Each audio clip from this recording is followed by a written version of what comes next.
Hello guys, ಎಲ್ಲರಿಗೂ good morning. ಎಲ್ಲರೂ ಚೆನ್ನಾಗಿದ್ದೀರಾ ಅನ್ಕೊಂತೀನಿ. ಇವತ್ತು ಡೇ 11 ವರ್ಕೌಟ್ ಸ್ಟಾರ್ಟ್ ಮಾಡಿಬಿಟ್ಟು ಫ್ರೆಶ್ ಅಪ್ ಆಗಿ ಅಮ್ಮನ ಜೊತೆ ದೇವಸ್ಥಾನಕ್ಕೆ ಹೋಗ್ಬೇಕು.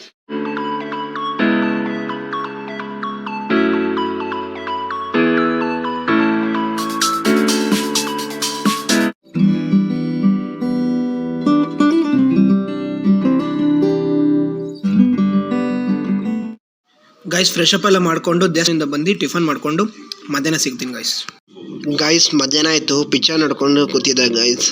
ವಿಡಿಯೋ ಎಲ್ಲ ಎಕ್ಸ್ಪೋರ್ಟ್ ಹಾಕಿ ಎಡಿಟಿಂಗ್ ಮಾಡಿ ಸಾಯಂಕಾಲ ಸಿಗ್ತೀನಿ ಗೈಸ್. ಓಕೆ ಗೈಸ್, ಸಾಯಂಕಾಲ ಒಂದು 4:30 5:30 ಆಯಿತು. ಇವಾಗ ಸುಮ್ಮನೆ ಆಚೆಗೆ ಹೋಗ್ಬಿಟ್ಟು ಮನೆಗೆ ಬರೋಣ. ಓಕೆ ಗೈಸ್, ಸಾಯಂಕಾಲ ಹೋಗಿರೋದು ನೈಟ್ ಆಗೋಯ್ತು ಬರೋಷ್ಟಲ್ಲಿ. ಅಲ್ಲೇ ಡಿನ್ನರ್ ಎಲ್ಲ ಮುಗಿಸ್ಕೊಂಡು ಬಂದ್ವಿ ಗೈಸ್. ಈ ವಿಡಿಯೋ ಇಲ್ಲಿಗೆ ಎಂಡ್ ಮಾಡ್ತಾ ಇದ್ದೀನಿ. ವಿಡಿಯೋ ಇಷ್ಟ ಆಗಿದ್ರೆ ಲೈಕ್ ಮಾಡಿ, ಶೇರ್ ಮಾಡಿ, ಸಬ್ಸ್ಕ್ರೈಬ್ ಮಾಡಿ. ಬಾಯ್.